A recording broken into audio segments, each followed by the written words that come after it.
Well, he was a New York attorney that would take a southern journey into places that he'd never been. She was a brunette out of Brooklyn, fast talking and good looking, with a body that was made for sin. And she wanted him for marriage because that torch that she carried was hotter than the fires of hell. Oh boy. But he said he didn't need her, so she followed him down deep into the buckle of the Bible Belt. Oh, it says buckle. It says Yeah, buckle. the I always thought it said buckle. in the heart of the Bible belt, in the buckle of the Bible belt. So like you're trapped. Well, she begged and she pleaded, and she told him what she needed was a little tender love and care. But he was wrapped up in his work and acting like a jerk by pretending that she wasn't there. But her heart was love stricken, so she never thought of quitting when giving up on how she felt. She had plans to seduce him. If she could, she would loosen the notch in the Bible Belt. It's so good. I gotta say, it's so good. The idea of the Bible Belt. And so the religion, the that those themes of heaven, hell, I mean, it's all there. All right, here we go. I'm in. They don't chase clout, they just chase the lore. Dig scenes that the mainstream ignores, where light fights dark in a fabled war. Yeah, the truth gets told when the movie's born. I'm the break in the flicker, the cut in the edit, the blade through the credits, a frame they embedded. Light in the distance, persistence poetic. The dark is a prison, I brighten with aesthetic. No stunt doubles, I tumble through trap fights. The scripts in my soul, I control when my track spikes. Whisper in a reel, I reveal with the black light. The dark is a canvas that I carve with the flashlight. Call it a war cry, a cinematic spark, a puzzle in the shadows, a code of the art. It's Andrew and Greg and the legacy embarks. Our voices ignite and we light up the dark. Got a New York attorney about to take his southern journey down to places that he's never been. Oh man, this is one of my favorite movies of all time. This is great. Just as a preface to this, Okay. you have, and you told me last night in person, you weren't going to tell me about it, but you said, I have a new take, or I have a take on My Cousin Vinny. And I definitely do not have this take, nor do I know what this take is. And I've been trying to guess for the past 24 hours, going, is it have something to do with, I'm thinking about the themes of the movie, and I'm going like, okay, you know, people falsely accused of something, arguments? Is it about the death row aspect? And you're saying what they were trying to say about that in the 90s. I'm looking at every one of the themes and going, how the fuck is this guy gonna bring a new perspective to My Cousin Vinny, which is just brilliantly shot. Love the way it was done. Surface level, hysterical comedy, brilliant writing. All acting is phenomenal. And I'm like, you've got some fucking like weird Kubrick eyes wide shut potential way of looking at this. I have no idea what angle you're coming at, but you have some new angle. Yeah. Definitely not seen in this film. Yeah. I have like a Jaws take on this movie, That's crazy. like what I did with Jaws. That's crazy to me. Yeah. So go listen to our Jaws episode, everybody. Yeah, this is gonna be how you relating this to World War II. I don't know what you're gonna do, but people pay attention because Andrew is about to wake shit up in the world of My Cousin Vinny. That's great. Okay.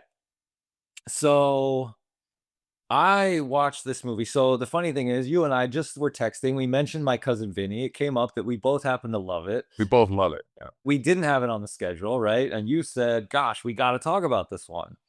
So we ended up switching things around. We moved it up, and I thought to myself, I'm just gonna watch this movie. It's gonna be a fun, light one. It's gonna be a week where we kind of just take a break a little bit. So you thought. So I thought. So I really genuinely did. I remember this movie. And by the way, I've seen this movie, unlike Jaws, Jaws I've seen a number of times, but I haven't watched it, 100 times.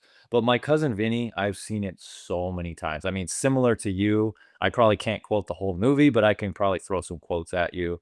And I love this movie. I've always loved this movie. I've seen it a lot. You've seen it a lot. I would argue that I've seen it more. I taped it on VHS. Oh, I guarantee you tape, have. and I listened to the audio nonstop in high school, walking around the hallways. Yeah. I guarantee you've seen it more than me. Yeah, I can already tell. No, I think you have more of a passion for this movie than I do. But I've always loved the movie. And, it's hilarious, characters incredible, it's one of those movies you can just watch over and over and over. And I've definitely done that over the years. So I went into this viewing just thinking, yeah, I'm just gonna have another fun watch of My Cousin Vinny. But this is what I love about the podcast because the podcast, now that we're actually recording our thoughts, the podcast really motivates me to give it a deeper look and to say, okay, what am I going to say? Because I don't want to come onto the podcast and just say, yeah, it was really funny. Yeah, that one line made me laugh. It's like, okay, that's not interesting. That would not be being Andrew. We expect more from our Andrew when we log onto this podcast. Yeah. So I thought, okay, let me try. Like, let me see if I could maybe, see some things that I've never noticed before. Like, I'll just keep my eyes open. That's it. Okay, that's all I'm gonna do. From my perspective right now, I'm the viewer on this episode. I am such a skeptic, and I'm so going, how the hell are you gonna bring something new to this? I'm so entertained. I'm a viewer right now. I thought whether or not anything jumps out at me, it doesn't matter because either way, I'm sure we're going to enjoy the conversation. I'm sure it's going to be fun. I'm sure you have a lot of great things to say. And, I've always loved the movie, so we're definitely going to have a passion for it. And there's lots of stuff to talk about. I mean, the actors are incredible. Joe Pesci, what a run Joe Pesci had at this period, right? Marisa Tomei won the Oscar. Well deserved. And like you said, the writing, I mean, just, so there's so many things to talk about. So I thought, no matter what, it's going to be a great episode. But let me keep my eyes open and see, what else is there. Let's see. Let's see how deep we can go with this one. So the very beginning of the movie starts with a rock and roll kind of country song, right? Way down south. Okay. Just upon the border, way down south. Don't need Right. no law and order. And so, very 90s opening, shot to the highway, car driving, credits are rolling over music. And I'm sitting there and I'm thinking, okay, this is not a regular viewing. This is a podcast viewing. And so I'm thinking in terms of, eyes open. And I hear way down south. And I think, well, down south, down below kind of sounds like hell, right? Kind of sounds like going to hell. Here we go. Here we go. Here we go. Gotta love it. All right. Okay. I'm in already. So We're that going Dante's Inferno. We're going deep here. We're going deep. yeah. So that thought was in my head. So I'm like, okay, but it's about the South. It's a fish out of water story. It's a comedy. It's a movie about city people coming to the country and they're out of place and they don't know the customs and they don't know the ways and they kind of make a fool of They're themselves and fish they out of kind of water. Yeah. yeah. And so I thought, okay, way down south. So, I'm probably reading too much into it because it's Nope. probably Keep just going. about the South, Keep right? going. It's probably just about the going. South. It's way down south because they're in the South. There's nothing more to that, right? But in the back of my mind, I'm thinking, well, but way down south could also be going down to hell. Okay. So the movie's going and going and over the course of the film, I mean, I can get into details, but basically over the course of the film, references to hell and to having to get out of hell kept coming into the movie. And I noticed a lot of them. And like, I mean, for instance, I'll just give you a kind of general. We can get into more of the details. Yeah, as no, we give me go. some of those. Give But me like, those references. just in general, like, there's of course the famous, biological clock scene, right? That's going to hell? Well, no, that's a scene where he lists all of the things All that the are things that he's right, terrified at of okay, I'm going through this. right. It's like whole- I have, two boys. Judges and this and that and all my nephew or whatever the fuck he's gonna be killed and all this and that and now I got to Yeah, and I have like a steam whistle going off, and I got a freight train waking me up, and I'm Right. getting no sleep, and like two young boys. giant whistle. I got a judge just aching to throw me in jail. Exactly. So he's in hell. He's on his depths to hell. Okay. Yeah, and now we add into it, your biological clock, right? And so it's all of these things, and it's like, yeah, that's hell. It's like all these things that are, and he can't even stay awake. He's in court, literally falling asleep. So it's like, this is impossible. It's like almost like an unwinnable case. He's never had a case before. And throughout the movie, they really make a lot of reference to the death penalty and this Ew, yeah. idea of, yes, and the life and death. So there's even a scene where um one of the prison guards takes the two boys out and he Oh, kind he of walks walks them. it's one of the greatest, like, 300 millimeter panning shots as he's talking to them about, it's going right to left as it's panning through there, and he's talking about, "Oh, we tried to fry a guy last week, and this and that happened." I love that shot because it's like no other shot in the movie. Yeah, and so the death that's looming it's always there. It's ever present. They're constantly reminding you that if you can't figure this out, you're going to die. Right, they even have the whole Norton gets electrocuted and the lights dim down. They go, "Well, there's the quintessential Norton." That's right. That's right. So the stakes are life and death, Yeah. And so here, let me see. Let me I'll read my notes. Okay. We got 4 pages of Uh, notes just so people are aware of how prepared Andrew has come to this episode. yeah, I wrote it's a situation of life and death. So if you don't win, you're gonna die. And the judge becomes like he's really like the antagonist. He's not really a villain, but he's sort of, if there's a protagonist and an antagonist, he's the opposing force. Yep. And he resides over this courtroom. And so This is he not has the this forum to be cavalier. right. So he has this tremendous authority. And I thought, when the judge is first introduced, he has tremendous authority. Mhm. But I think the casting of that, I think you'd have to say, is fantastic because everyone in the early '90s was like, "This is, Munster," this is Ed Munster.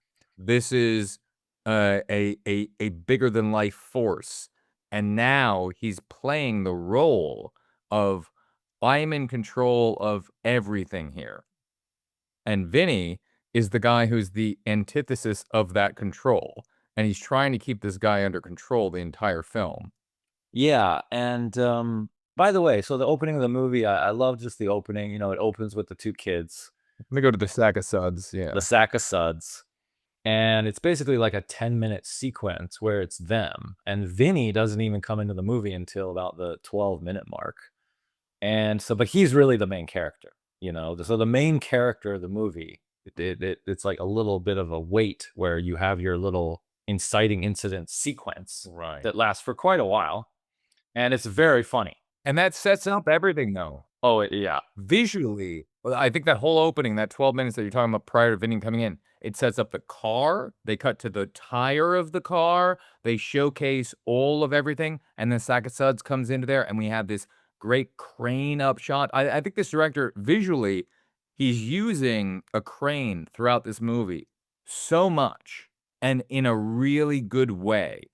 I think it's one of the best commercially shot films that's not bragging about the shots that it's doing, but each one of the shots, I would not change one shot in the entire film. I think it's when it comes to that, when you talk about a perfect film within this genre and this story that you're telling, I think it's a perfect film shot-wise for this movie.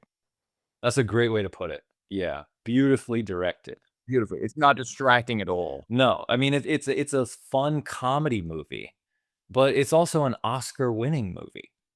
This is actually a very well-made movie, and that's why I feel like I was able to see some layers going on, because it's a testament to how good the movie is. Yeah. So I thought Sack of Suds is actually a interesting name because Sack of Suds is soap. And with soap, you get clean. And so there's this idea that in order for them to get clean, they have to go into the sack of suds to cleanse themselves and to purge themselves of sin. Wow. That is very good. That is very good. Okay. some for 32 cents, some for 31. Like that sequence. The only thing that's always bothered me about this, and you don't have to leave this in if you don't want. The only thing that's always bothered me about this is the performance of him trying to hold the tuna and not being able to hold the tuna. And then he goes, "Oh, I'm just gonna put it in my thing." It's a nice shot. It goes down. We get what's going on there, and it's a nice beat. But I would have done another take on that to be like, no, you really got to look like you're about to drop this stuff, not just lean back and almost get it. It's such this. It's the only criticism I have in the entire film. Probably don't even leave that in Yeah. because no one's going to notice. Okay. So, remember at the beginning of the movie, I'm kind of casually watching it, just enjoying it, laughing a ton. The opening sequence, by the way, completely just sucks you in immediately, right? With the two kids. Like you don't even need to meet Vinny. And I'm already laughing hysterically because they confuse the idea of stealing the tuna with murder, with with being arrested for murder. And so just that comedy, I mean, he drags that out. I mean, that comedy, that's got mileage.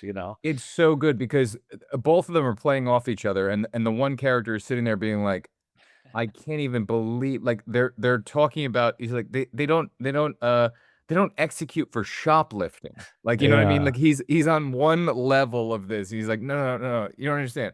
Well, I'm being booked for murder. You're being booked for accessory to murder. And they're Yeah. playing up the New York versus South thing really well with the accents that first of all, we have to mention like if anybody saw this as a kid, you're just Ralph Macchio, the first time you're seeing him in this, you're just going, the guy from Karate Kid is in this movie. Like that's what I was thinking the entire time first time watching this as a kid, because we all know Ralph Macchio from Karate Kid. That's what he was in. Then a couple years later, you're like, wait a minute, Ralph Macchio's in this movie called My Cousin Vinny. And you're like, what's he doing in here?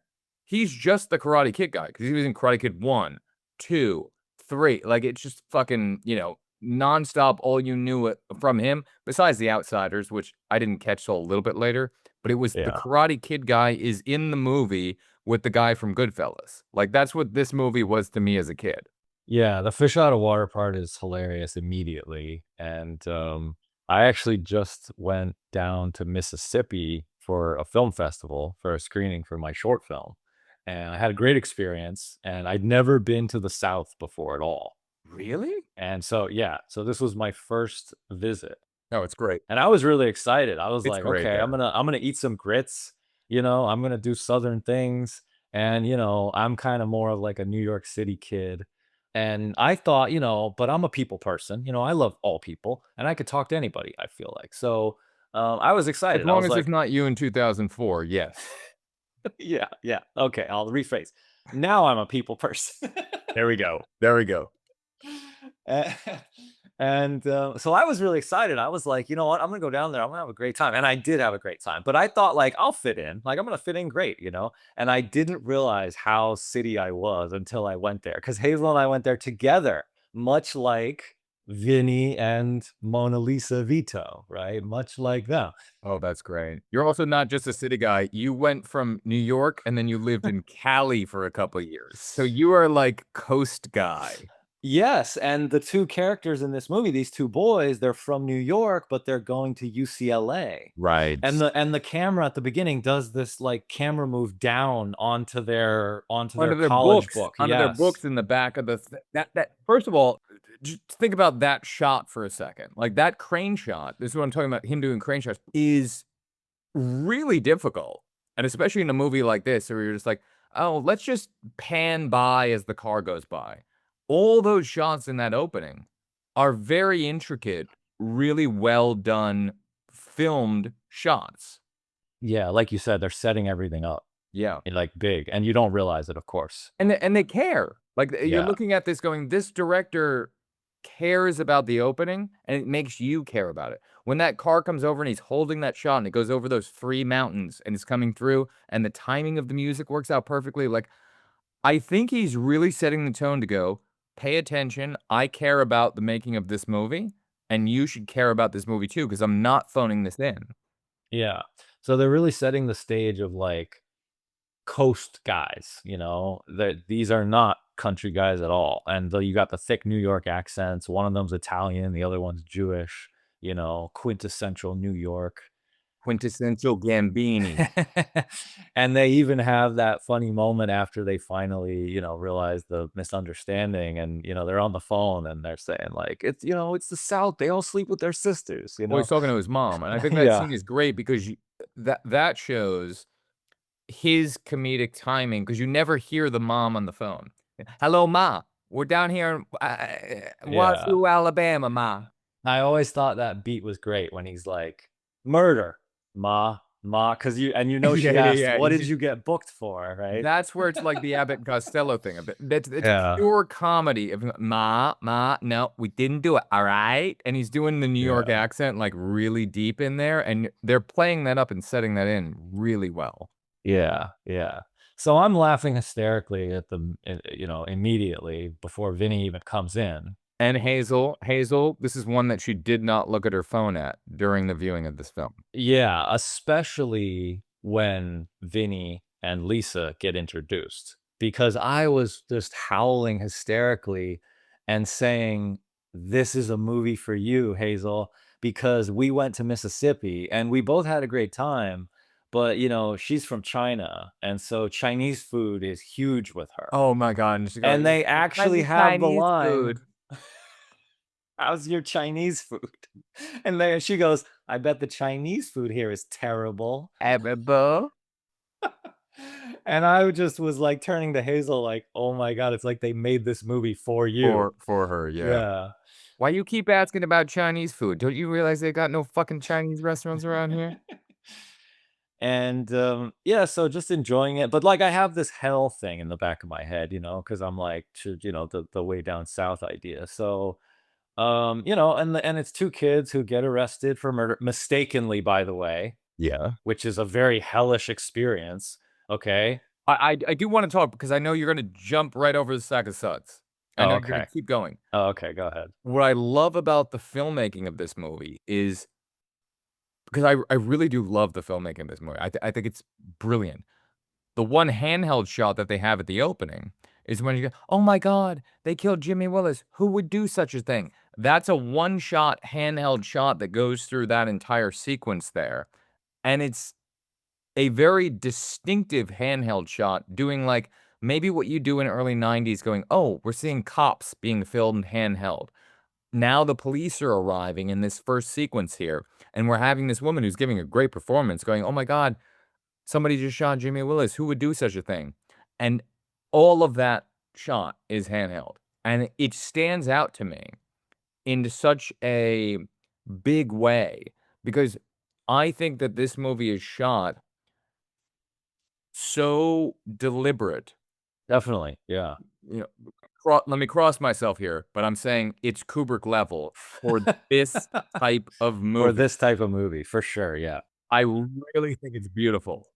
Yeah, and I have a few visual moments as well that play into, like, what I'm talking about, with this idea of, like, kinda being stuck in hell, and visually, that's actually expressed really well in a few moments, and I'll mention some of them. But yeah, just the idea of, like, these 2 kids get mistakenly arrested for the worst crime you could do, and they're gonna get the electric chair, they're gonna get the death penalty. Yeah, they're out of water in the South, in a place they don't know, and now it's not just like, "Oh, you're over here and you're being accused of this." No, you're gonna die, Yeah. and you've done this. And they're like, "What?" So that sounds like a And they've confessed. That's the big part about the thing. and they accidentally They confessed, yeah. accidentally confessed, Yeah. so everyone's looking at them going, he's like, "Yeah, yeah, yeah, so it did the wait, I I shot the clerk. I shot the clerk." And he's asking it as a question, and they're going, "No, no, we're writing this down on pen and paper. You shot the clerk." So when they read that back to the court reporter later and they go, "Oh, what did he say?" He goes, "That's when he said, 'I shot the clerk.'" Yeah. Yeah, so I just thought, okay, that kind of plays into my idea of like that's like being trapped in hell. It's like, what's your idea of hell? There's the waiting for Godot where it's like hell is, being just stuck with other people. So hell can be interpreted in different ways. That's my hell. Yeah, that's There's my yeah, hell. there's that TV show The Good Place, which is like hell is you think you're in heaven, but you don't deserve to be there. And it's the emotional torture of like, what does that feel like now? And that's your version of hell. So I think this movie's version of hell is you get mistakenly arrested for murder and you might get the electric chair, you know? And then Vinny has to come in and he kind of adopts that position in himself because now he's responsible for that. And if Right. he fails, it's on his shoulders. And that's a great scene we get to see later. But yeah, we don't fully get that. They're still playing what I love about this movie, it has that comedy aspect. So when Vinny's coming to the place and he comes up showing a rap song comes up and the tire, he's got mud in the tire, it's still all jokey. But what you're alluding to is the later sequences when he actually sits down there with Marisa Tomei and he has that moment of like, and he goes, I'm really scared. And Yeah, he I thought that was a that's nice moment. it's a Yeah. great Yeah. it's a Yeah. it has to happen in that movie Yeah. because it has to show that he understands what he's up against. Because it's comedy, and he's literally going, "No, I'm reminding everyone right here, my fucking nephew might fucking die because I'm incompetent." Yeah. And by the way, I thought it was kind of funny. I was kind of chuckling to myself a little bit like is like this Hollywood movie trying to say that the South is hell? You know, like the American South is somehow, hell. And I thought I don't think that like first of all, it's not a very nice thing to make that comparison, Very but California type yeah, Hollywood yeah. movie. I'm sure that they had no Yeah. problem throwing the South under the bus to make jokes. That's definitely what's very apparent within the film. Yeah, so I don't I hope that that's like that's not really how I read it, but I did think that there was like a metaphorical aspect of just like the idea of, going down and just that concept of it. In 1990, what was this? 1990 or 1991? What was it? Yeah, good question. Ooh, okay, our year quiz. Year quiz. Come on. I'm gonna say I'm gonna say 91. 2. It was 2. Ah! It was 2 because this It is was after Goodfellas. This is 92. after Goodfellas. It was 92, but the Goodfellas was 90. Right. Okay. Yeah. Yes, it was Okay. 90. So But it so was 90. but Well, yeah. still after Okay. Goodfellas. Okay. 92. Right. Okay. Oh, yeah. I'm being very prickish Listen. with that one. The I only like time it. it's the only time where I might get Andrew on I something. like it when I get them wrong because it shows that I'm not like some insane person. Like I am human. Well, if you like it when you get them wrong, don't get used to that because it rarely happens. Okay. Um. Yeah. So, but again, we're at the beginning of the movie, so I don't really know if that's gonna like come into it more and more. But I was kind of thinking like, it's an interesting idea. It's a theme. So, You're like, yeah. I'm picking up on a theme that might come around. Yeah. So the motel that they stayed at caught my eye. Which one? Because they stated a lot. It was the very first one when Vinny comes in and he stays at it's called the General Putnam Motel. Is this the one with the train going by? This is the very first one they stay at. So was that the first one? I think so. I am blanking on that. Yeah. So, General Putnam, and I watched the movie and then didn't think anything of it. But then after the movie, I'm like, let me look up who's General Putnam because I don't know who that is. So I Ah, found out he's here we go. he's the general from the Battle of Bunker Hill, Oh man, here we go. and Here we go. Okay. and General Putnam happened to be captured by the Native Americans and held against his will. And he had to be rescued, and he was rescued, and he made it out alive. So a character who, gets stuck down in the South, right? And there's life and death stakes. Okay, there's an interesting connection there. Yep. So, So he went deeper, ladies and gentlemen. yeah, but I'm at the beginning of the movie, so I'm not really thinking anything of it. And I didn't look up the General Putnam thing until later. So I'm During watching it. the movie. Yeah, During not it, during yeah. it. And by the way, I did look up the director because I was thinking, Oh no, Jonathan Lynn. I have a lot to talk about. Clue, 1985. I've got he's one of my. This is another one that I recorded all the audio to because that audio and that dialogue in that movie is so back and forth, quick. I love. yeah, I realized when I looked at his filmography that I'm like, okay, yes, this is a director that has been under the radar of knowing the movies that he's done, but I do really like him. Yeah, he did a movie that I used to love when I was a kid Whole 9 yards? Which one? called Trial and Error. It's a little known movie, and I used to love this movie when I was a kid. I watched it over and over again. It has Michael Richards from Seinfeld fame, who played Kramer in Right, right, Seinfeld. right. I'm trying And to think he Charles didn't do very 9 many movies. yards. You know, Michael Richards was really known for Seinfeld, but I loved Seinfeld at the time. And Michael Richards was in this movie called Trial and Error. And I watched this movie over and over as a kid. I loved it. Don't have any memory of it now. I couldn't tell you what the story is, but from the title, you can tell it's a courtroom comedy. Oh, shit. No, I'm looking it up right now. I know exactly what you're talking about. I think I saw this in the Mhm. theaters in the 90s, and then yeah, yeah. It wasn't It's another courtroom comedy. I think obviously the success of My Cousin Vinny led him in that direction. So sure. he ended up doing this other courtroom comedy. I didn't know back then that he had also directed My Cousin Vinny. I just like Michael Richards and I'm watching Trial and Error. So when I saw that, I was like, oh, I know, yeah. And of course, the other movies you Oh, mentioned. what So he's actually done some, he's done a few like real classic movies. But My Cousin Vinny is his best one. Yeah, he did Greedy and Nuns on the Run. Nuns on the Run, I I I made my own T-shirt because there is no T-shirt for Nuns on the Run. I took the VHS copy of the cover and I put it on a T-shirt and I sent it to one of those Amazon places in China where they just print it to you and you pay $20 for a T-shirt. It never arrived, so that money was stolen from me somehow. Or that T-shirt, if it was printed, is somewhere floating around the world and it's one of a kind. But I always wanted to have a Nuns on the Run T-shirt. That's great. But he did the whole 9 yards. Yeah, whole 9 yards. Yeah, he had success in other, with other movies. Yeah, quite a lot. He wasn't a one-hit wonder here. Yeah. But he's a different type of director. Yeah, it's like a kind of, sort of studio comedy guy. Solid. This guy hits RBIs in every time. We need a Right. comedy movie. We've got a good Yup. script. Give it to him. He's gonna make it good. And then every once in a while, Clue, My Cousin Vinny, knocks it out of the park. Like, you know what I mean? Like, just like all the Right. right pieces fall into place. This guy, if the script is good and the cast is good, will make a good movie. Like, he's like, Yeah. we got it. We're not swinging and missing here.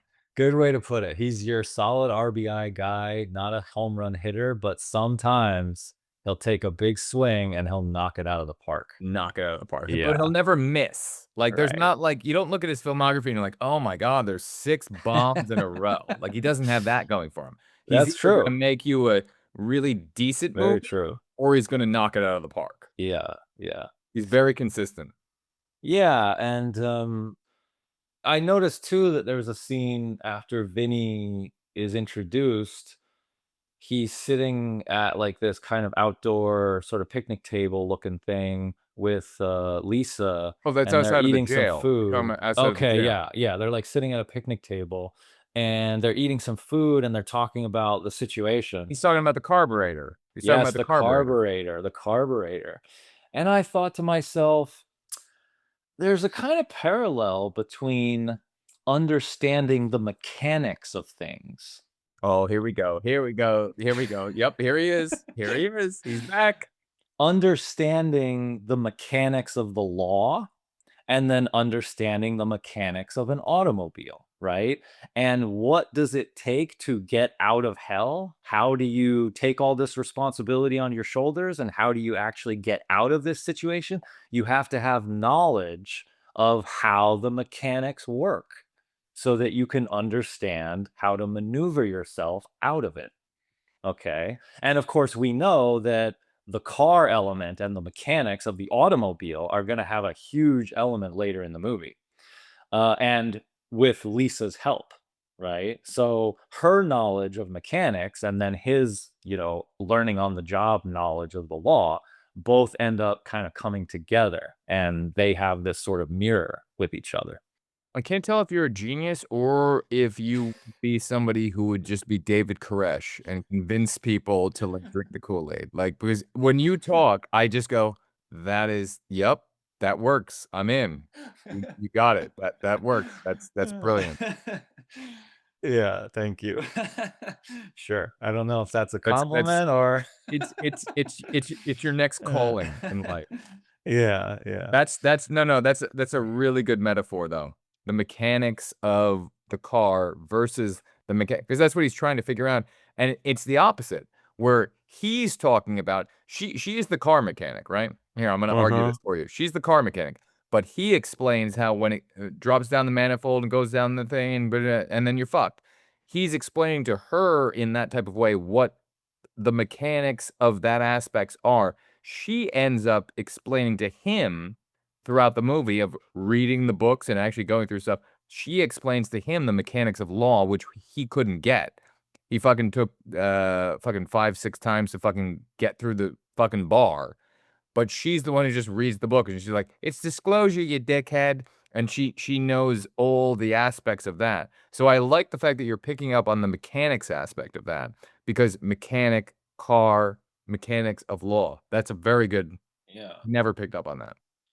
Yeah, you're right about that. That I actually didn't even kind of further connect that with. She's actually also inspiring him to learn the law. She understands the mechanics of the law even more than he does, More than even he though he's does, been yes. through law school. He Right. has like a street smarts, Yes, you know? 100%. He's Yeah. got that down. Yes. Yeah, totally. So he's got this real like human element. But street smarts does not work in the courtroom, and that's what he's learned. Right. So he shows up Right. there in a leather jacket doing this. He's like, "We fucking talking about? Like, what the fuck? Right. No, that's not where this works. This has parameters around it." And he also has like a confidence. He has this swagger about him. He seems like a cool guy, right? He seems like a fun guy. Like you want to be friends with this guy. Yes. And so he's got all these great qualities that makes him into a successful person. He's ambitious. And that's why that's the reason that Mona Lisa Vito would be into him in the first. Probably, right? Yeah, probably. So he's very ambitious. He's got all these great traits. He goes for it. He's a doer, you know. And he got into law school just because a judge said, hey, you like to argue, you should just do this for a living. And he doesn't say to the judge, no, I could never do that. He's like, okay, yeah, why not? I'm gonna do it. So he's got this And he incredible. tells that story just that he doesn't throw that under the bus. That's another one of the meaningful scenes in the movie. Oh, for Where he go sure. where he goes, "This guy believed in me." And it's a little heartstring thing where you're sitting there going, "Are they gonna make a joke out of this?" And you're like, "Oh, they're not. This is actually him saying, 'This guy saw something in me,'" and he was like, and he delivers that so well, where you go, "Oh, where's the joke? Where's the joke?" Oh, no, there is no joke here. He's actually just this character, for one of, like, the 3 times in the movie, is being very open with us, going, "No, this is this guy, this Judge Malloy came to me and saw something in me, and I went in that direction." And I think those are the heartfelt things that are split throughout this movie that work really well and bring it away from just a regular comedy to something that is like, fuck, that actually pulls at the heartstrings. And I think it needs to do that. And I think the great part about these movies is that it does that and then it still gives a joke. Like when she's like, they have the heartfelt moment between the two of them, and she goes, "If you don't fuck up," and she goes back into bed, and you're like, "All right, got it. We're Yeah. back into a Yeah. comedy." But we Yeah. gave you, the audience, what you needed to know what this character is feeling. And I Yeah. think that balance, that tightrope, is done beautifully in this movie. Yeah, totally agree. Yeah, the Judge Malloy scene is nice because it's a moment where you feel his sincerity for like the first time, really. He's rarely sincere. He's very sarcastic. They make a lot of jokes. And that's a setup. It's just a Yeah. setup for the ending of the Yeah. movie. Like, it's a setup when she goes, who did you call? Who you got friends in the clerk's office? Your friend, Yeah. Judge Malloy." And it's at the end of the movie, and you go, "You just paid off a joke from an hour ago, and you paid it off now, and she used it against you. And now, okay, you know what this means? We're gonna get married." Totally. She said, "Fuck you, we're not gonna get married. You can't win a court case on your own. You're fucking useless." It goes back to the New York because they're driving up. Now I'm into your thing. They're driving back away from the South.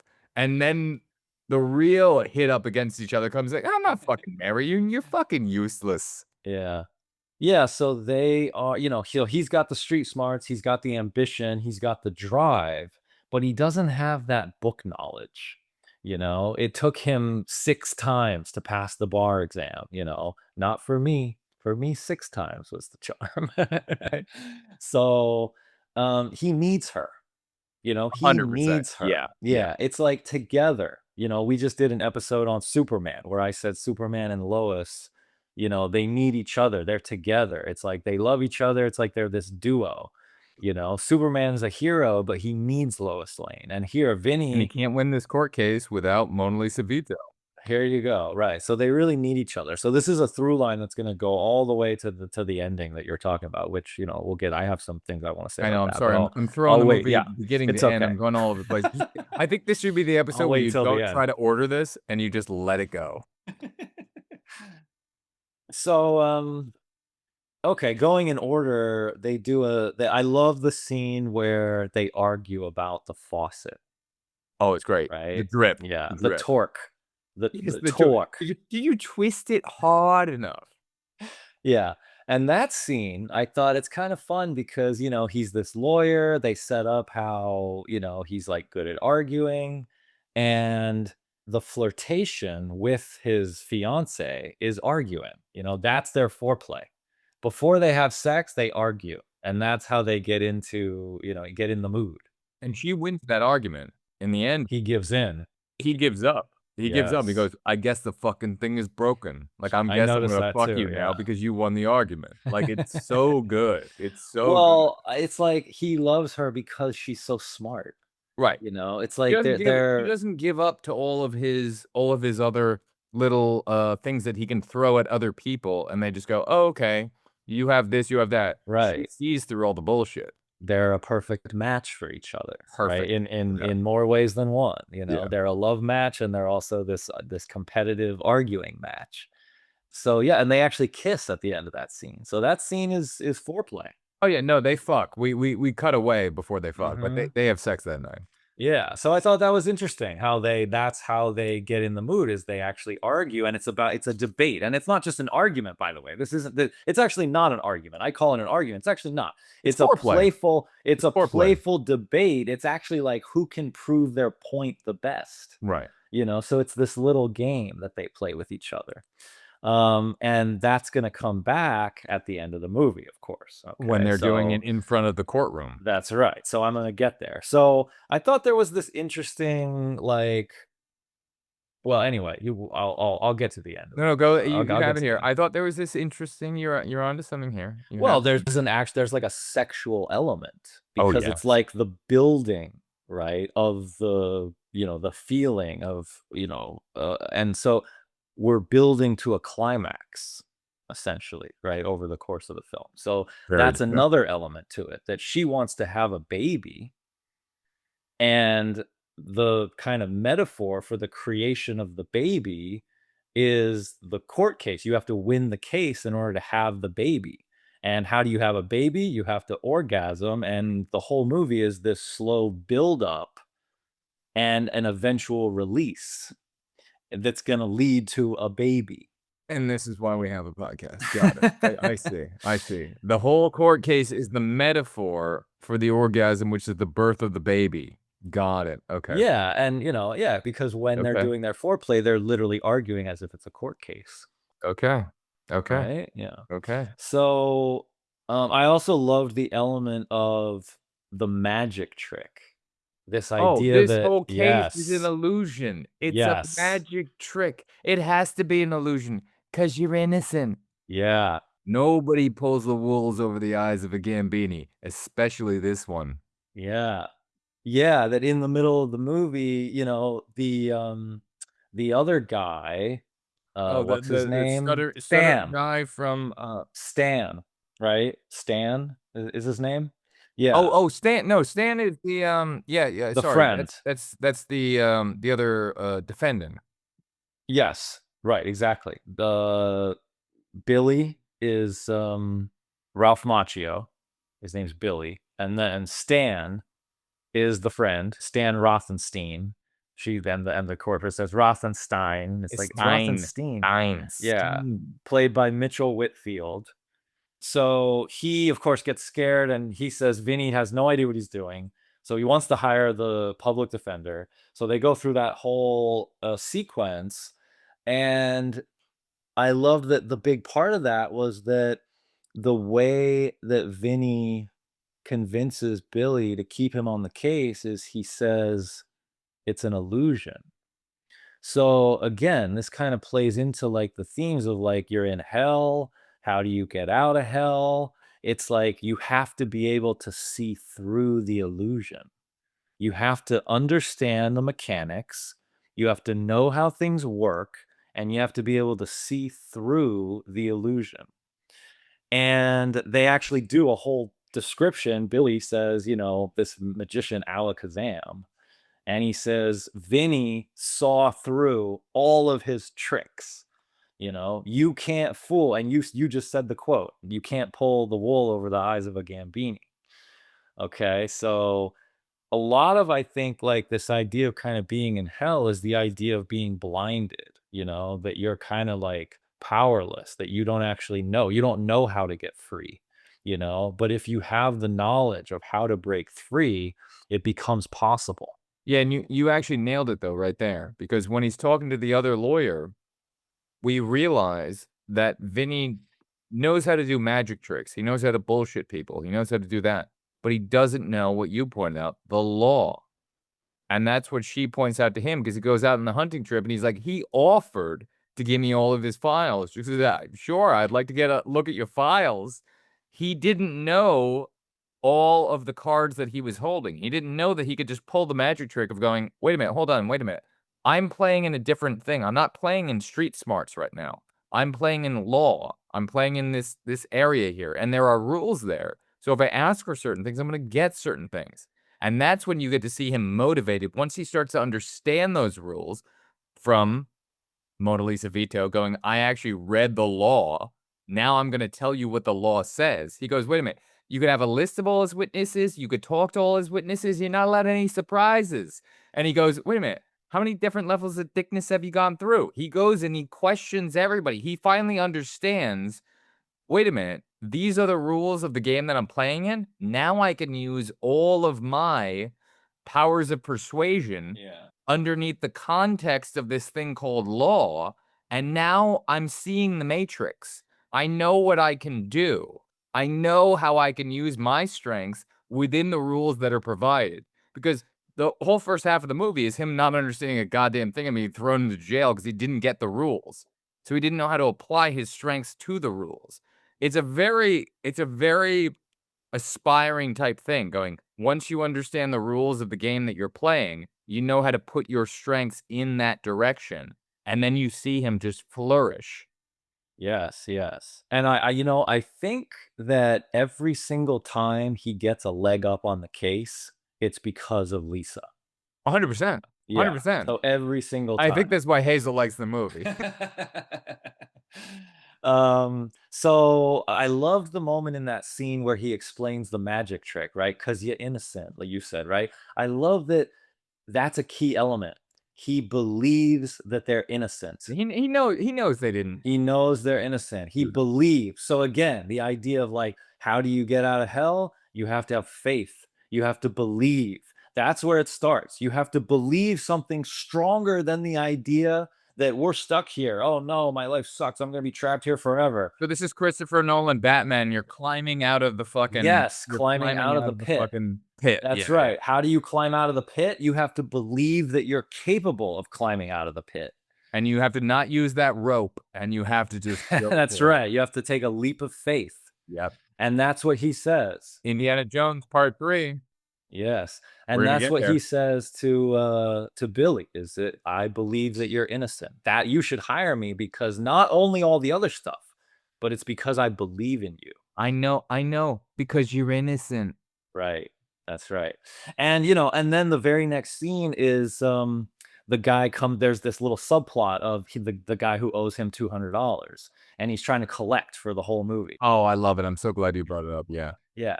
And so that guy, the very next scene, the guy's like, "Hey, I got your $200." And How do I know there's not a bunch of ones with the 20 wrapped around it? Vinny, and so see, that's Vinny seeing through the illusion, Because New York. right? There you go. So he sees through, so that's an illusion. There's a 200, there's a $100 bill on the outside, So or the there's a whole 20 on the thing, outside. everything he comes up against is, It's an illusion. could it be an illusion or a lie or a this or a that? Interesting. Right. And he sees through it every single time. And this is like his superpower. Okay, now talk to me about the acts of God that happened to him throughout this, because I know you must be there, and I know you're going deep. So, like when they decide to go sleep in their car because they can't deal with everything else and the train tracks and all that, and they finally get out there, and then there's a thunderstorm that happens upon the car as they're out there, and then he goes into the back and he pulls out his suit and he goes, "What the fuck was in that fucking thing?" And his suit's covered in mud, like, relate Yeah. this to Greek mythology is basically what I'm I saying. I thought knew you're going there somehow. I thought about Full Metal Jacket, you know, like there's a way to say that you're in hell that you're stuck in the shit, right? Like that's the closing line of Full Metal Jacket. The Yep, ending of Full Metal Jacket is there's flames all around them. They've just made their first kill. Actually, it's Joker. It's the main guy. yep. And by the way, when Vinny turns the card, he turns it and it's a Joker card. Okay, so Joker, Oh, you yeah, fuck. yeah. Fuck you. So Okay. Yeah, yeah, yeah. Joker, Okay, so okay, okay, okay. I see. I see. Yep. Yep. so Joker in Full Metal Jacket, he makes his first kill, and the end of that movie is he's now consumed with flame. He's in hell. And the way that they describe it in the closing narration is, I'm still in the shit. Yeah. And then Vinny slips in the mud and he gets mud all over him. You know, he's in the shit. You just brought it to a new level with the Joker. He's at war. It's like he's at war, you know? You just brought it to a new level, though. Yeah, I it's don't like a even know if battle. to me, you brought it to a new level because I'm like, you could pull the ace of spades, you could pull whatever. He pulled the Joker card, and now you Yeah. just related Joker to Joker of Full Metal Jacket. Like that's Yeah. uh, this is why we Yeah. have a But podcast. like in the context of the movie without Full Metal Jacket, I Drink, mean drink, everyone, drink for the first time in the context of the film. There we go. Vinny is like a Joker, right? He's the Yes. Joker also. Yeah, yeah, yeah. So also, you know, just again a little detail. Ding ding ding ding ding, the train. The train, right? Ding ding ding ding ding. And when you see it, it says the crossroads. There's the crossing and there's a crisscross and it says crossroads. Now, do you know the famous story of Robert Johnson selling his soul to the devil at the crossroads? This is the Bob Dylan one, right? Exactly. So this is like a famous idea of you're at the crossroads of hell. Okay. So again, just these little beautiful details that this movie does. See? So it started all jumping out at me where I'm like, wait a minute, now that I have this idea of hell in my mind, oh my gosh, they're at the crossroads. That's where Vinny's sleeping, as the hotel is located at the crossroads. Okay. Supposed to come through at 10 after 4. That's right. Yeah. What a great setup. I love that again. So it's such a The everything is a patience. joke. It's so good. Yes, the patience of the movie, where like they're not going to pay that Ding, off ding, until ding, like three ding, ding, scenes ding, later, ding, ding. you know? But you told me this freight train never came through here at 2 a.m. in the morning. I That's right. loved the It's scene when supposed to he's come through like, at 10 after 4. and I loved when he was just hitting the bell, just ding, ding, ding, just like, So good. um, and I thought, you know, Lisa is the key. Lisa's the key to his success 100%. because she's pure of heart. That's why. Because when he says, "I'm gonna go hunting with the prosecutor," A little deer, a little baby Zoe little deer. she doesn't even want to hurt a deer. So this woman has a pure heart. She has love. She has love in her heart. And it's the love that's going to conquer the situation. And we're going to find that out at the end of the movie.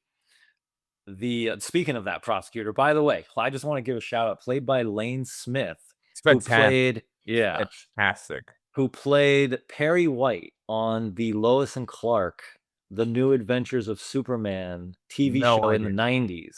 Wow, no Speaking idea. of Superman, there's a Superman connection in this movie because the other lawyer was played by an actor who played Perry White on a Superman TV show. And I love that Lois and Clark TV show. And I always loved that actor, Lane Smith. He's great. Yeah. I had yeah. no idea he had any connection to Superman, but he's Yep. fantastic. He actually does. There's Superman connections everywhere. And he was the first guy who I'd ever seen in any movie or anything who had a cell phone in his car. When he goes, Oh, he goes, yeah. What do you call it? yeah, I'd love to love to get a look at your files. He goes, you would, and he picks up a And he cell picks up phone a in his phone in his car car. in 1992. Yeah.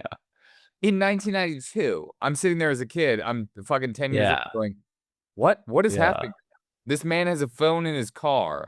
This man is like the highest Yeah. echelon of where anyone could ever be. It's like this is God." Like people have to understand. They would watch that now and they go, "That looks silly. That man has a phone with a cord in it." It's like, no, no. That man is the only man and one of the only 6 men on planet Earth to have a cell phone in their car in 1992. Unless you're in the movie Wall Street in 1986, this guy is like the echelon of like, "Oh, you would? We're gonna go kill deer today, but anyway, let me just call my secretary real quick." Be like, "Yeah, hey, can you, copy 4,000 pages because this guy just asked for it? No worries. Let's just Yeah. go Yeah. hunting." Yeah, he's an actor, he's incapable of playing a bad guy. Like, he just seems like a good guy. That's a really good way of putting it. Even though he's the opposing lawyer, he has, like, this goodness about him. You like that guy, you know? He does, and at the end of the movie, he congratulates him because he's like, Yeah. "Oh, hey, that was good." He Yeah. he he didn't have an evil heart in him. He was Right. just playing Right. the role of going like, "My job is to say that these guys are guilty." I think he thought his character thought they were guilty. All the Right. signs were Yeah. pointing at them. So when he realizes at the end, "Hey, okay, you got it." He has joy when he goes, "Let the case dismiss Yeah. all or let the state dismiss all charges." State would like to dismiss all charges. He has joy. He has Yeah. joy in that. He doesn't go, "Fuck, let the case dismiss all charges." He goes, "These guys are innocent. I'm happy about this. This is done in my brain. We're all good. Thumbs up." Like, you're 100% right Totally. going, he's probably incapable of being I'm sure as an actor, yes, if you really said, like, "I want you to fucking Well, murder and torture yeah. people," he could Yeah. do it as an actor, but Yeah. I know what you mean on the surface level, you go, "There's such a niceness in this character, in this guy, that I've seen, that's the role that he needs to." You cast him in roles where you go, "He's not pure evil." Yeah. That guy definitely thinks that they're guilty because a metallic mint green, 1965 Buick Skylark convertible. I mean, yeah, it's like the odds are just astronomical, right? So you're like, of course you think those two kids are guilty. Of course you do. So yeah, so and we know that as an audience, and that's why the movie's so good. Is it sets it up like we know the I'm not kids are asking you innocent. that. I'm asking if the same size of the most popular tire was on the defendant's car. Yeah, and so you don't blame that guy for wanting to prosecute those kids, right? You're like, "Well, yeah, it seems like they are guilty." So, of course he believes they're guilty. But he still is ethical. He's like, he gives the files and he invites the guy out, hunting. And there's a moment where he's interviewing one of the jurors, and it's a woman who says, "Well, I don't believe in the death penalty. I think that it should be left up to the families." And then he says, "Yeah, but these kids, they shot a clerk in the back like cowards, right?" And the woman goes, "Fry them," right? Right, in the most Yeah, cowardly fashion, shooting right. the clerk in the back. Yeah, yeah, he's so good. He's so And good. yeah. And I think I might be wrong, but I think that is one crane shot that comes all the way down and comes down to him, Oh, and then when it cuts to her, she goes, "Fry him," and then it cuts to the behind the scenes shot of him going turn around going, "She'll do." right. She'll do. Yeah, that was great. I just keep having to point out the film is shot so It is. well Yeah, that yeah, you don't think about it, and that's yeah. why, like, somebody can overlook a comedy like this. Weekend at Bernie's coming up. Not as well shot as this movie, but this movie, I think, is shot so well for the story it's telling that an audience never goes, "Oh, yeah, I don't remember a great shot in that movie," because you shouldn't. You should never be thinking about the shots in this movie. But he has shots that start in the entire, crane up courtroom scene that last a minute and a half and come all the way down as the character that you're talking about is delivering his thing, goes into the audience, comes back to his face, and you're just like, Yeah, "That was a brilliant yeah. shot that is just not thought about because of how, the movie that it's within." It's not noticeable, but it's always, like, guiding your experience. It's like the opening introduction of Vinny, his boot steps out, and it's like he's introduced in a very Tarantino-like fashion by showing his footwear first, right? So visually, it's expressed, beautifully with the camera. There's thought behind the whole movie. That's why it works. Yeah. And one of those great visual moments, this is the perfect example, is that after that juror says fry him and Lane Smith says she'll do, it immediately cuts to a fireplace, you know, the fires of hell, the electric chair.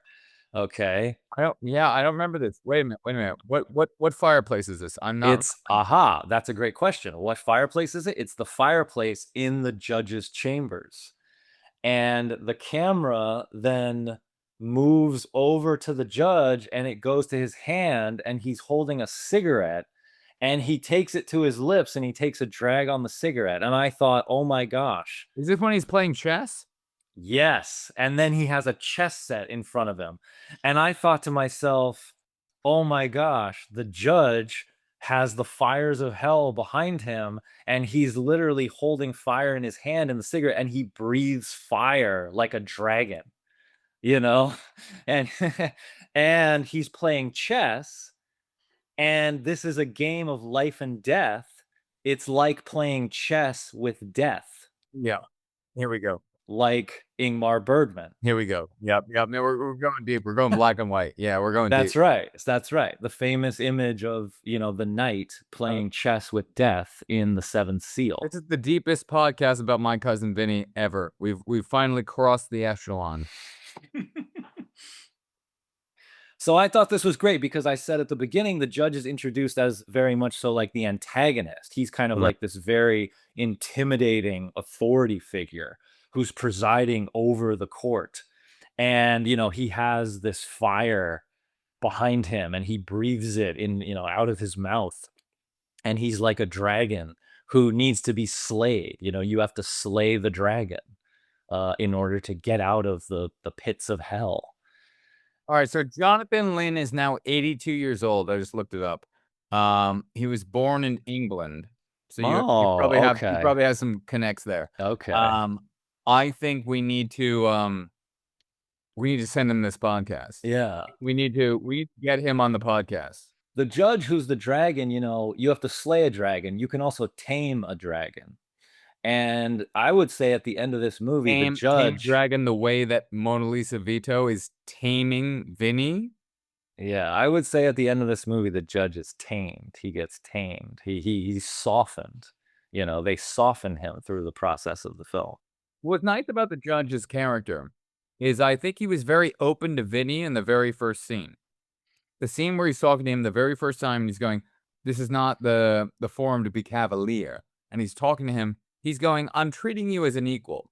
But as soon as he saw, you don't know what the fuck you're talking about, he goes, "I'm going to treat you like my bitch."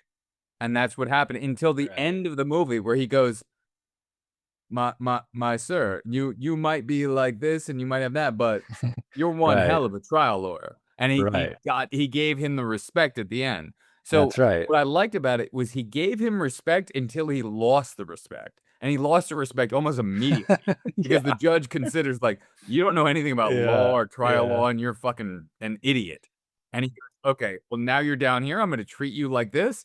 And then by the end he goes, oh shit. Okay. I've got some respect for you over here. Okay, I like this. I think the moment that Vinny shows up in a leather jacket, that's when the respect is lost, yeah, right? It's done.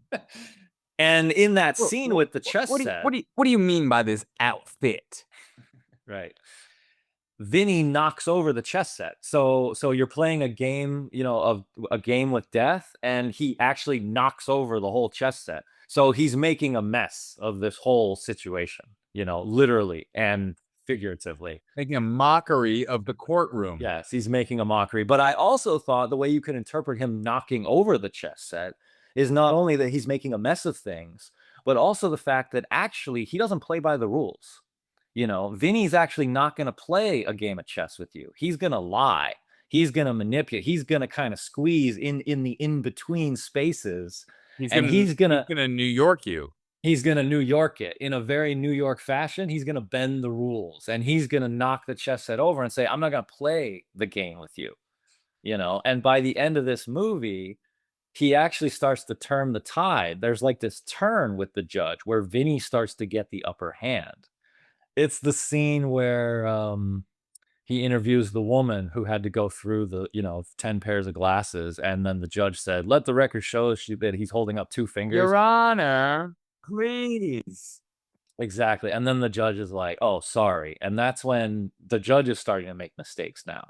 How many fingers am I holding up now, dear? That's right. So the scene after the chess set. That's my favorite shot. The next shot after that, I'm just saying, Oh, when okay. Mona Lisa Vito turns around, super excited to go, Vinny's got it. And she Nice. gets it because she's not driving from the back seat anymore. She's going, I've taught him well. He understands it. When she whips her head around and looks to the front, it's one of the close-ups that she is so excited to going like, I know he's got this shit. I know he has now taken his tutelage and he understands what to do right now. Yeah. My favorite shot is the shot of Marisa Tomei in her nightie. What I like is that both of our favorite shots are Marisa Tomei. So that's what I like. Yeah. I thought all those shots were pretty great. Yeah. Dante's Inferno mixed with Marisa Tomei. It works out well. So the name that he tells the judge, because he's a liar, right? He's gonna New York it, but he's lying. It's like in good faith lying. It's not like harmful lying. It's like he's trying to get two innocent kids off of death row. Okay, so you can kind of go with the lie. And he lies by saying that his name is Jerry Gallo. And it turns out, not Jerry Gallo, Jerry Callow. right. And it turns out, oops, Jerry Gallo is dead. So get this. He takes the name of a dead man. He adopts the identity of a man who's already dead.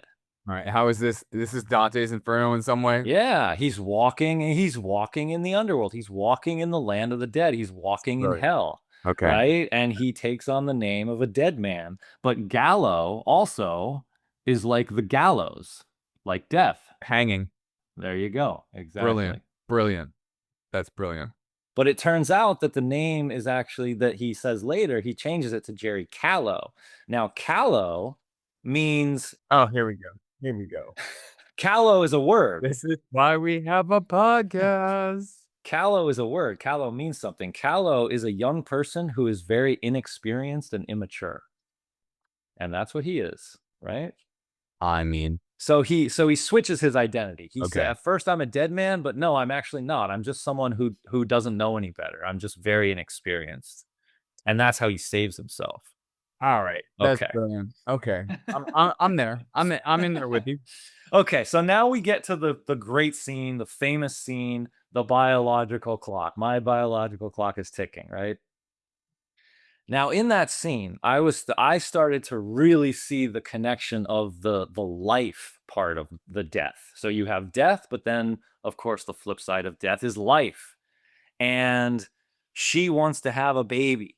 So if he doesn't win the case, they won't have a baby, meaning that his genes will die.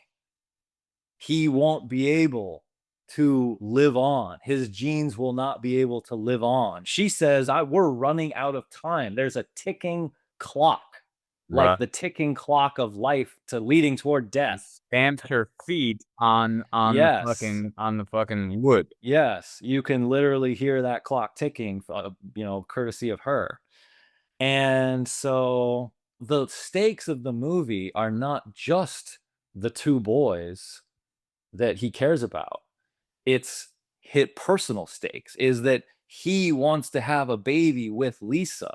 And if he doesn't win this case, they will not have a baby. They need to win in order for life to defeat death. Oh, we're going deep. We are Superman deep. So it's a must win, right? This is a must win case. Yeah, and it's another reason why the movie's so good, because they always teach you that in screenwriting, is the stakes have to be as high as possible. Right. And this movie does that beautifully. Oh, that is good. And then there's a great little moment where the owl, they go out. Oh, and by the way, that opposing lawyer, he's nice enough to offer Vinny the cabin. He says, "Oh, you can't sleep? Go to my cabin. Go to my cabin where you'll be tortured by my owl." The owl, by the way, is a symbol. Here we go. Here we go. It's a symbol for some sort of Greek mythology. Here we go. Well, the owl comes out at night, right? So the owl is a creature who exists in the darkness Okay. and who can see in the darkness. And they say, I had to look this up. They say that the owl is a symbol of protection, warding off evil spirits, guiding individuals through challenging times. I can't wait until we watch Weekend at Bernie's. I can't wait till we watch Weekend at Bernie's. Tremors is gonna come up. You will see themes in this that no one has ever seen on the history of filmmaking. This is brilliant. This is Yeah. brilliant. I'm in. I'm drinking the Kool-Aid. I'm in with you. There's no pushback here. That's good. Because they could have made that any other animal. It didn't need to be an owl. They could have picked a raccoon. They could have picked what are they called? Yeah, Toy wolves. yeah. They could have had anything else. They had an owl for a very Yeah, and of course, specific reason. I just Googled it. The most common association of owls, of course, is wisdom, as a symbol for wisdom. And, you know, this movie, they need to gain wisdom. He needs to give his Yeah, very much so. Owls are often seen as symbols of intuition and the ability to see beyond the surface. Thanks to their nocturnal nature and keen eyesight, owls have keen eyesight and they can see things that other people don't see. They can see through the illusion, just like the Vinny. magic trick. That's right. They can see through the magic. Owls are linked to death and rebirth, often symbolizing endings and new beginnings. They are often associated with mystery, the supernatural, and the spirit world due to their silent flight and nocturnal habits. So the spirit world, again, relating to hell. Okay. All right. So moving on. So, of course, the famous scene where Vinny's suit goes in the mud and he has to get the alternate suit, the ridiculous Magician's suit. the magician suit. I thought that. Now, is that actually a magician suit? Or you think it just looks like a magician suit? Apparently, according to the film, the long tailored things in the back and the red aspects about it, they're presenting it. This is what a magician would wear. Yeah, that's the way they're at least presenting it within the context of the film. Drink for the third time. Keep going. And how perfect was that he talks about magicians and being able to see through illusions, and then he literally has to wear a magician suit. I also thought that suit, because it was this kind of maroon burgundy red and it had Right. these big lapels that kind of flared out.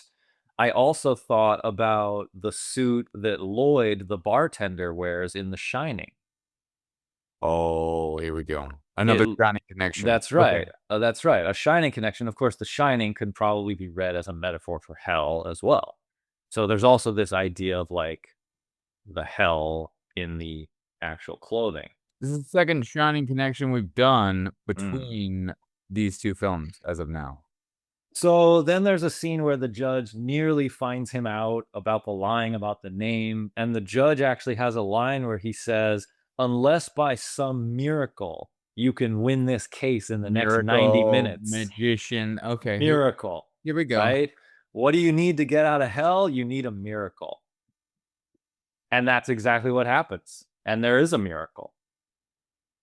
And the miracle is Miss Mona Lisa Vito. That's right. That's a perfect transition, because the next note I have here is that she wins over the judge. That actually, what does it take to win over this judge? Vinny can't do it. You know, with Vinny, it's a combative relationship. It's a kind of, you know, alpha battle of like who has the control.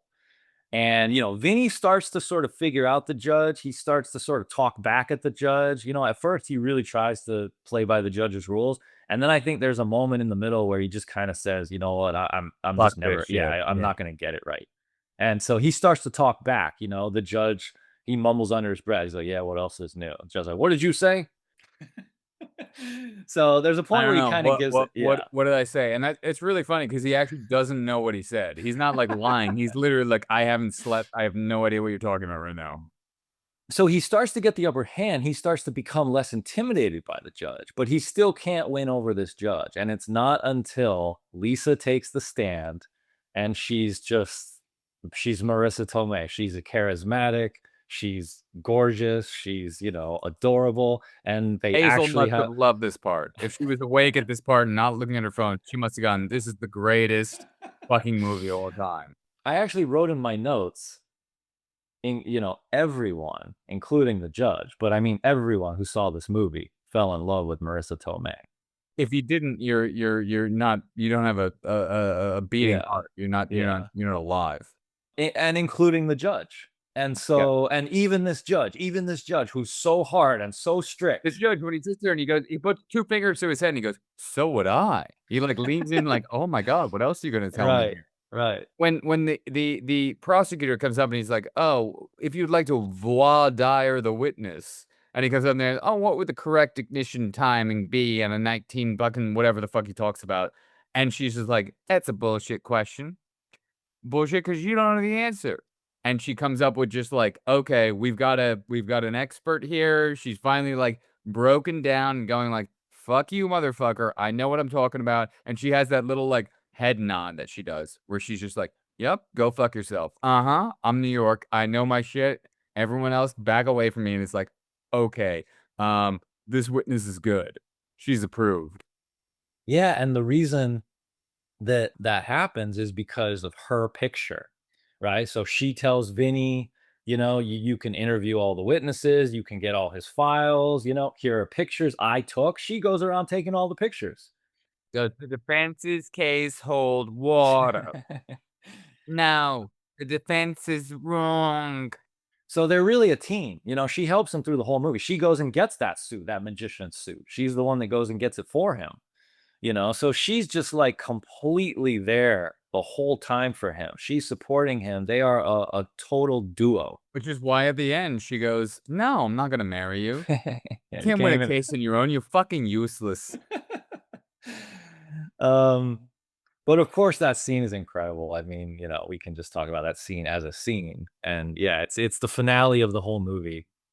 I don't even have a note about this. I'm just gonna speak off the cuff, but yeah, just what a scene. I mean, just the writing, the acting, and Joe Pesci. I mean, we're talking about everybody else being so great, but just Joe Pesci is incredible. I mean, what an actor who can win an Oscar for Best Supporting Actor. He can be the side guy, but he can carry a movie. He could be your lead. Within 3 years, you can be in Home Alone, Yeah, Goodfellas, and My Cousin Vinny. yeah, Retire after that. There's nothing else you need to do. You don't need to go make rap songs. You don't need to do that. You have decided to showcase the fact that you murdered it, and in 1980, you were in fucking Scorsese's Raging Bull. Like, you are Raging Bull. Yeah, a fucking god of acting, and you have yeah, that range. yeah, I love the fact that he decided to do that, where he goes, "Here's me in Home Alone, and here's me in Goodfellas, and here's me in My Cousin Vinny." And then a fucking 2 years later, he's like, "Oh, I'll come back for Casino." Like, yeah, the yeah. range of this actor, everyone just goes like, "Okay, yeah, that's him. He's an actor." No other actor I know can pull that off. Yeah. He's fucking brilliant. Yeah. The fact that he can play a terrifying villain, like a mafia guy that you're just absolutely petrified of, and then he can Horrifying. come in and play, this just lovable, fast talking, guy that you're rooting for the whole movie. I And then mean, you play a bad guy in a PG movie that's in Christmas, yeah. I mean, yeah. I forget mean, about it. Raging Bull. I mean, there are a few movies as serious and dramatic as Raging Bull. So the Right. fact that you could do Raging Bull and Home Alone, yeah, yeah, pretty amazing. I mean, yeah, he can do it all. This is shout out to our friend right now. Yeah, totally, totally. But then pairing him with Marissa Tomei, and bringing her in, and it's the two of them. It's also this kind of two-hander of they are both the leads of this movie. Oh, big time. And she wins Best Supporting Actress, very famously, right? And it speaks to just how great the movie is, how much people loved this movie, and of course how much people loved her. Yeah. Just amazing. Yeah. Just and they actually did. I mean, it was so beloved in the 90s that they actually did an entire storyline on Seinfeld about how George Costanza wants to leave his wife Or because Marisa he might Tomei. have the chance to be with Marissa Tomei. He's willing to It's destroy so his good. marriage It's at so good. even the possibility of being with her. Wait, You know? Marisa Tomei likes short, stocky, bald men? Hold on. Hold on. Stop the presses. Yeah. So, yeah, so obviously incredible scene. I can't even imagine, like, how do you write a movie like that? Like, how do you come up with, like, the pause attraction and the way to prove their innocence? You know, it's I mean, you're on the edge of your seat, right? When the judge says, "So would I," like, I wanna hear this too, right? That's the audience. You know, the audience is like, "Yeah, Yeah, what like." did the movie start because somebody thought about, "Okay, there's these guys in the South and we're doing this," or did it start because somebody was just like, "I understand cars so much."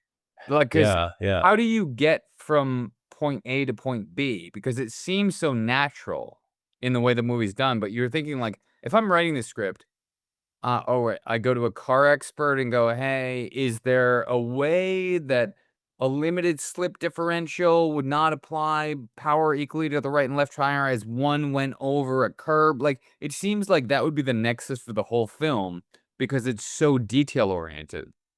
Yeah. And here we have the return of the idea of the knowledge of the mechanics of the car and then the knowledge of the mechanics of the law.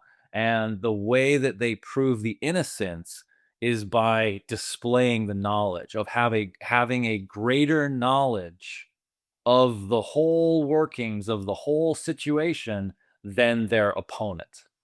And, if she didn't call Judge Malloy, would Mm, these guys mm. have gone away and been convicted guilty? And then she is the one that makes the call too. Yeah. And that's why she goes, "I'm not Yeah, gonna marry you. yeah. You fucking can't Yeah. win a case in yourself. You're fucking useless." I mean, that whole courtroom scene, though, I mean, it's just, like, one of the best scenes ever. The just all the little bits of, like, there's her testimony, then he recalls George Wilbur, you know, and he says, "Is everything she said true?" Because he's the bona fide expert, Well, right? actually, Yeah. yes. Yeah, right, and that actor, Oh, he's great. James Rebhorn, yeah, he's great, and then they call the sheriff, you know, "I'd like to call Sheriff Farley," right? And now the sheriff comes. So, Sheriff Farley from MacGyver, who is Oh, always okay. to me, was always MacGyver's, like, sidekick. I think it was him? I might be so off on that one. I might be so off on that one. For me, it's like one of those movies I've watched so many times and I've enjoyed watching it so many times. It's almost like music where like the exact inflection of the way the actors say the lines, it's so stuck in my head. You know, what else did you find out? And he says, 357 Magnum was found in their possession. Uh yeah, and just so just all those beats. I mean, just building up to those And beats. then everyone in the audience goes, "Oh, oh." Yeah, and the way that Pesci walks around the courtroom, you know, and he's like No, kind he of doing throws his his arms around, he peacock. goes Yeah, he's peacocking. and then everyone's looking at him like, "You motherfucker." Yeah, yeah. So So good. just yeah. Because, well, they built the audience to such they put you through such torture. They put you through Dante's Inferno, that you Yeah. need to have that release where you go, Yeah. "Ah, And now oh, it's the the detail fun. came up here and they did that," and the the answer was in front of us the whole time. Yeah, right. And the joy, and now you can really just revel in the joy of like, Right. okay, we did it. We know that we haven't had the result, but like it's coming, it's coming, it's coming, much like an I'm orgasm. gonna say in a Okay. weird way, this is the Hitchcock bomb theory spread out through the entire film, because his whole theory was like, Mm. show the audience the bomb and then have people have a conversation about it. Now think about this. This is show them that these boys are innocent, which is a different way than we started this, but we realized that they were innocent, and they obviously were because, "Oh, look at my can of tuna and this and that." We know they're innocent. Everyone else thinks they're not. And then we stretch that out over 90 minutes, and we torture you Yeah. doing what you said, drag them through Dante's Inferno, go through here, that, but the audience is screaming the whole time going, "I know they're innocent." But every time a new person gets brought up onto the court, we're going, fuck, it seems like they're not innocent. Like, everyone's pointing at them going, "I saw them 2 boys come out of the sack of suds, get in their car, and fucking drive off." And you're like, "All these witnesses, all these things, how is this happening? How is this" but we know they're innocent. And then when you finally get that release at the end, you get, "Oh, that's how it happened. Okay." Yeah. Yeah. And by the way, I forgot to mention, in that scene with Marisa Tomei, in the her taking the stand, that's where the foreplay comes back. Right. And they do the same bits where it's, "Are you "Are you sure?" sure?" "I'm positive." "How can you be so sure?" Yes. It's a great callback. Exactly, exactly. And so to go back to my sexual metaphor, there is this release, right? That line that Lane Smith, the line delivery of "State would like to dismiss all charges," and then the Mhm. music just booms, right? And there's this eruption. A relief. There's an eruption in the courtroom and everybody cheers. And they did it, victory, right? They got it. And I love that it's like you kind of know that they're going to win. There's this turn, Right. right? Where you realize You know they this is got not turning this. into the walking, fucking, like, so you know that there's no way at the end of this movie, we're gonna see these 2 boys fry, and then we go to Yeah. a crane up shot of them, and there's their ashes are being thrown out, like, we know the film does not have that tone to Yeah. earn that. So they win the case.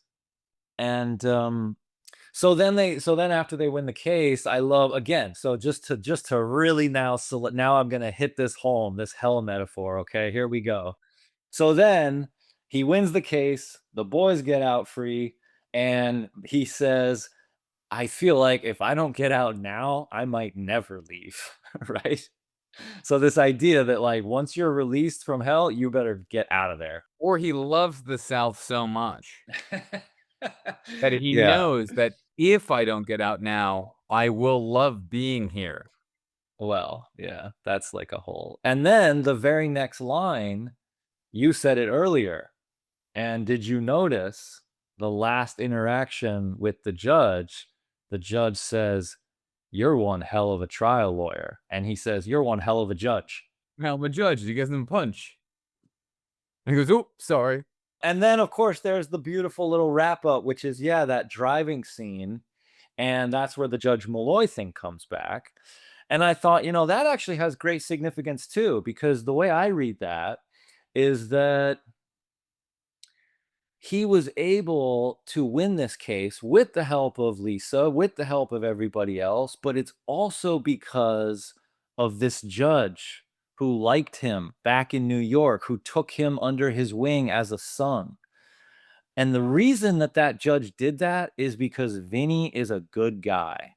Because Vinny is somebody it's worthwhile to do that, to take him under your wing, He deserves it, right? Because he's a good person. And so he's earned allies. The only way that you can get out of a situation this complicated is if you're a good person and you earn your way out. You have to truly deserve it. I like that. Yeah. What I do have to say about that is, by the letter of the law, though, he was operating as a lawyer, where under the letter of the law, he should not have been able to be doing. Yeah, you're talking about, like, the lying with his name and whatnot?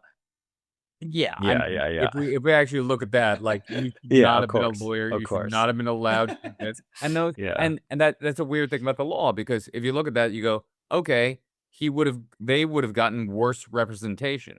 They would have been represented by the stuttering guy from, yeah. Kermit the Frog, which we didn't talk about him, he's a fantastic actor. Yeah, that guy was That's great. Yeah, he was a great. really it's a Yeah. torturous scene to watch, Yeah. but it's really Yeah. Mr. Tipton, like, he's so good in that sequence. Yeah. I forget about it. But anyway, what I'm trying to say is there a weird aspect to it of showcasing the fact that, like, maybe men write laws and they're not always right? Because these guys in the end, it comes down to, did they do it or did they not do it? They did not do it. And by allowing people who were not approved to come in here and be their defense attorneys, and Mona Lisa Vito and everybody coming in there, they were able to prove that these guys did not do this. But if we followed the letter of the law, they would not have had that representation, and they would have had different representation, and they probably would have fried. Yeah. Yeah, that's why we go with it. We say, "You know what? It's a little white lie that kinda like, we can still root for him, because he has good intentions. He has a good heart." I wrote down actually in my notes, "Because he's a good man." That's why he wins. It's because he's a good man, because he has a good heart, and I also wrote down because he has love in his life. He's got a good woman by his side. Because he has a good woman by his side, because they're a team, they love each other, their love is true, their hearts are pure, and the way that he wins the case, remember for that whole scene with Marisa Tomei on the stand, she's mad at him. So the way that he has to also win the case is also to mend the conflict between his love. How could you be And sure? and he has to bring the love back. He has to go instead of being this angry, kind of bitter guy who's very afraid. He's afraid he's going to lose the case. He's letting fear consume him, and he pushes the love away. Well, he also kidnaps her like a Neanderthal when she's on the phone and she's talking to what we don't really know into the rewatch. She's trying to talk to Judge Malloy, and he runs out there and he grabs her and she's kicking and screaming. He lifts her up and he walks away with her like a caveman to bring her back, and then pushes her towards the judge. And then the security guy has to like push her back in there, and the judge is like, bring Oh, her up. She's coming up here. And he's dude, like, that's great. you're in my little world right now. And she's like, I'm not playing your game. Go fuck yourself. I was just trying to do something nice for you out there, and you don't even know what I was trying to do. And she's like, yeah. I never even realized that. You're right. She must have been on the phone with Judge Malloy. She was on the phone with Judge Malloy. She go, I called one of your friends. What friends you got in the court's office? Wow. Judge Malloy. She was on the phone with him. So even when she's so mad at him, she's still trying to help him. She's still, yeah. She's still trying to the help him. sweetest. That's how pure of heart she is. See, that's why She's I said Hazel. she's pure of heart. She's Hazel, basically. I mean, And so, yeah, and so then they're able to mend their love. They bring the love back, and they win the case, and they get out of hell. yeah. And it actually parallels to Superman, because There I we said go. the weird thing is that's exactly what I said about Superman, that the way the Superman movie is constructed is exactly the same, where he needs Lois's help. It's Lois and Superman, and they come together and they mend their relationship by the end of the film. They fight during the film and they mend their relationship at the end, and they overcome together. And it's exactly the same in My Cousin Vinny. I love it. I love it. I love what you've done. And then the last thing that I wanted to do for My Cousin Vinny was the song at the end. I thought the perfect ending to the podcast is to read the lyrics to that closing song. And the reason I thought that is because my whole idea of the hell, being stuck in hell and having to get out, that came about in my mind because of the opening song, right? Because the opening song says "Way Down South." And then when I got to the very, very end of the movie, they have the beautiful scene where they drive off, and, hopefully they're going to go have lots of babies now. And then there's another song that comes in, another country rock song. And I wanted to read those lyrics because I feel like this is for me when it really, truly just hit home and came together. And it's like everything's wrapped up in this beautiful bow. Okay. He was a New York attorney about to take a southern journey down to places that he'd never been. Like it plays rent free in my head, but please go for it. I've never heard the That's lyrics right. read to me, so That's right. Now, this is a song by Travis Tritt called Bible Belt. And in the heart of the Bible Belt. that's right. And I actually found out this is a previous song he had written where the lyrics are different. And he was asked by the filmmakers, could you please re-record the lyrics to match the story of the film? And so he did that. can you Weird Al your own song, but not make it funny, but just match it to the themes of our movie? That's really cool. That's right. And so, I had no idea about that. yeah, so he did. And so here are the lyrics. Ready? Well, he was a New York attorney that would take a southern journey into places that he'd never been. She was a brunette out of Brooklyn, fast talking and good looking, with a body that was made for sin. And she wanted him for marriage because that torch that she carried was hotter than the fires of hell. Oh boy. But he said he didn't need her, so she followed him down deep into the buckle of the Bible Belt. Oh, it says buckle. It says Yeah, buckle. the I always thought it said buckle. in the heart of the Bible belt, in the buckle of the Bible belt. So like you're trapped. Well, she begged and she pleaded, and she told him what she needed was a little tender love and care. But he was wrapped up in his work and acting like a jerk by pretending that she wasn't there. But her heart was love stricken, so she never thought of quitting when giving up on how she felt. She had plans to seduce him. If she could, she would loosen the notch in the Bible Belt. It's so good. I gotta say, it's so good. The idea of the Bible Belt. And so the religion, that those themes of heaven, hell, I mean, it's all there. All right, here we go. I'm in. And unbuckle. When you said the buckle of the Bible Belt, to unbuckle the Bible Belt. So it's sex. So there's a sex element of the song as well. So it's not just the heaven, the hell, it's also the sex. And I said the whole movie's like a sex metaphor. And it's a heaven and hell metaphor. So it's Right. all there in the song. Yep. All right, that was good. Keep going, but it's so good. There's a lot of good people. Okay, this is actually key. There's a lot of good people who are led astray that believe true love is dead. But I'll tell you something, brother. When you're dealing with your feelings, it's tough to keep a level head, and it's hard to imagine how the flames of passion will burn till your soul will melt, and it'll spread like a cancer till you're gonna have to answer to your heart in the Bible Belt. Okay. Yep.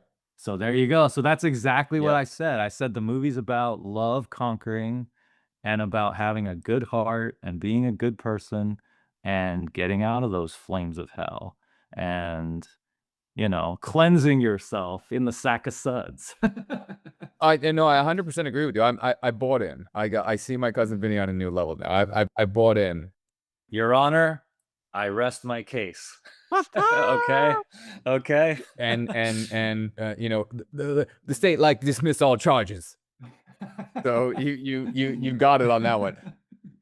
What I'd have to say about this is this actually shows me the importance of like a director in a movie, not just picking a popular ending song, but also being able to not only direct the actors, keep everybody on an even keel, or hey, we're moving in this direction, this is the story we're telling, these are the themes, but that specifically, for some reason, points out to me how much the care of attention to detail was done within this movie of going, oh, we're not just going to take an ending song and we're just going to slap something on there that's interesting. We're going to take this guy's, I don't know if it was a hit song or not, but it sounds pretty fucking poppy and pretty fucking good. Yeah.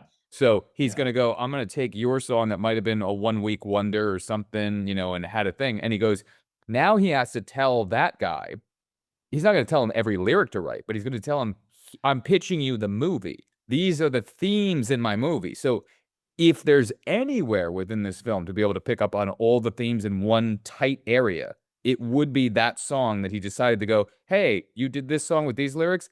Here's all the themes of my movie that I'm trying to get out.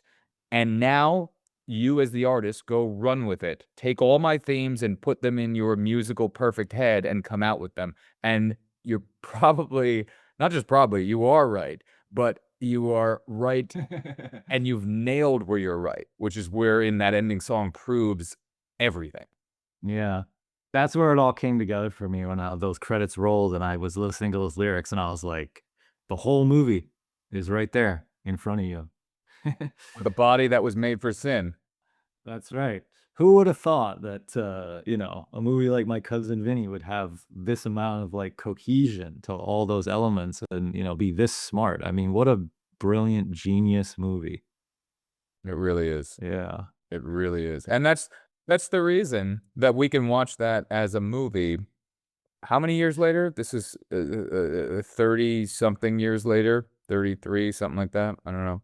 Yeah, well, that's the thing is that, this is a movie I've watched over and over and over again, you too, right? Yeah. And, I don't think that you can do that with a movie that's not this beautifully constructed. There must be something about it that where it plays on the subconscious, whether you notice it or not, it's working on your subconscious and you're watching the movie and you just on a instinctive level, all of this works, all of this makes sense. And that's why you can just watch it over and over and over because we said it's a perfect movie. It's so good when you look at it and you go, "There's not one choice that I would do differently." Maybe him putting the tuna in his pocket, I'd do one more take of that. But besides that, there's not one cast member I would change. There's not one song I would change. There's not one cut that I would change. You're just like, this is weirdly, it's a perfect movie. It's a perfect movie. There are certain Kubrick movies that are a perfect movie, but there's also this, which is its own perfect movie. Yeah, I would put it in that echelon of the perfect movie. agreed. And ladies and gentlemen, that's the end of the My Cousin Vinny podcast. I never thought we'd dive this deep into My Cousin Vinny. Wow, yeah. I'm glad we talked. So I can't believe it because this started because we were texting you said, "Dude, we got to talk about My Cousin Vinny." I Never in love a that. never in a million years did I imagine. I'm flabbergasted the way that you looked at My Cousin Vinny. Me too. Me too. I had no idea. Like I just I didn't think that would happen. I never thought My Cousin Vinny and No. Dante's Inferno would ever be in the same sentence.